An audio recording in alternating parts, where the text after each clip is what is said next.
It's finally here. The SEC's letter of settlement to Ripple has some shocking details regarding the Genius Act. We should also discuss why the vote was unsuccessful.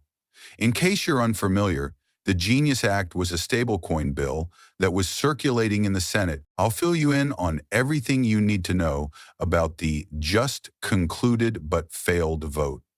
First things first, the interview with Trump is almost over. He advises you to get stock, and while he didn't mention cryptocurrencies specifically, it's all anybody in the crypto industry is talking about, so I'll take it as a sign that now is the time to buy. There will be unprecedented numbers if we succeed, and that is a crucial aspect of the matter. The Democrats are only engaged in this fight because they simply cannot stand Trump.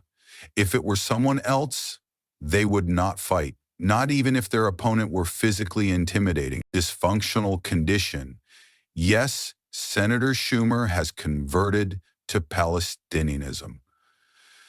I'm uncertain about what will happen to him in the remaining part of the clip, but he simply responds, "Is this the reason NEO can't reach a consensus on critical bills and have them passed? I don't know. The U.S. Congress and Senate have been at odds for decades, and nobody appears to understand how to collaborate, does it?" All right, so the vote was a bust. The head of the Senate Banking Committee, Senator Tim Scott, has claimed that Democrats are afflicted with Trump derangement syndrome. Democrats are clinging to these bills, even though they fail to meet the minimum threshold of 60 votes needed to pass. An early procedural vote is scheduled for this item. Despite Democrats' best efforts, they were unable to convince Republican leaders to delay the vote, and the final tally was 48 to 49. Out of the two House Republicans, it appeared like the package would easily pass with support from both parties a week ago. But things went wrong after a heated Democratic lunch.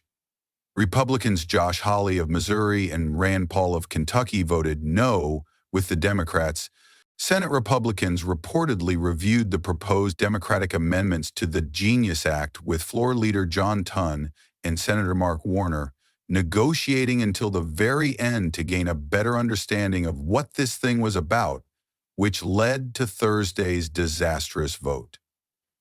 This week, key senators have been meeting to try to reach a deal that would satisfy Democrats' concerns and the reasons for the Democratic opposition to it. Here is some information I gathered from the Stable Act. In case you're unfamiliar with it, it's one of two major bills currently making its way through Congress with the goal of establishing a standard for digital currency. Establish a federally regulated system for stablecoins used for payments. The bill was approved by both the House of Representatives and the Senate with bipartisan support. It is now awaiting a vote by the entire House. All right, I'll let you go. There are two bills now being considered by Congress and the Senate, the Stable Act and the Genius Act. On the other hand, it's possible that Democrats are thinking, hey, this bill is going to pass the House. This one is not needed since it wouldn't pass. Whatever, I won't bore you with the details of the Stable Act just now. What I intend to do is show you how the Genius Act differs, so stay tuned. Currently making its way through the House of Representatives, the Genius Act recently failed in the Senate. Federal banking regulators are the only major regulators, with state officials also playing a role.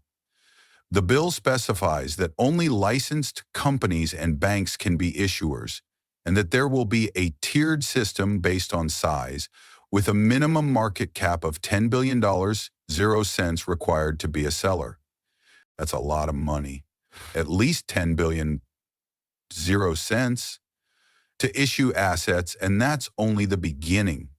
Then there's the part about how new computational stablecoins can't be generated for 2 years, which sounds brutal. A study spearheaded by the Treasury is intriguing. All right? So the paradigm for supervision is a centralized system that is perpetually allowed in. It's interesting to note that smaller issuers are overseen by the states, while large issuers are supervised by the federal government. Additionally, the time it takes to make rules is an issue. Would you prefer a system with less rulemaking and perhaps some different language. I was under the impression that there would be more obstacles. I don't understand why the Democrats don't see the value in safe coins in this economy. It's perplexing that we support CBDCs, but not safe coins. The House must vote on both bills, and I expect that differences of opinion will arise, particularly over how to regulate large financial institutions. What the U.S. issues such as consumer protection, insolvency, unlawful money laundering, and others may prompt changes in how U.S. stablecoin makers are treated. It's disappointing that the Senate has been unable to advance the crypto measure due to Democratic opposition.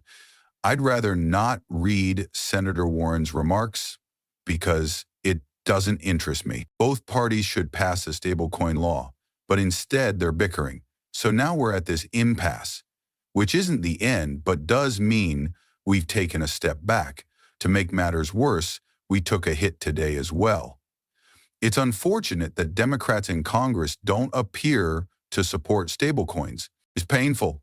Dear Stephen, the interledger algorithm is designed to expand the XRP ledger. I was considering ways to scale the XWP ledger, but when you think about expanding a database, you automatically think about charts. Unfortunately, when you do that, one of the biggest problems is that your data ends up in different places. How can we fix this? Afterwards, is it reassembled? There's more to come, though. We were also considering ways to integrate with banks and their ledgers, Another reason we started to consider integration in a more comprehensive manner was to figure out how to link up with all these legacy systems. It takes time to get there. I usually tell people when we talk about how to persons who. Before you listen to this clip, I want to warn you that it contains profanity and other offensive language.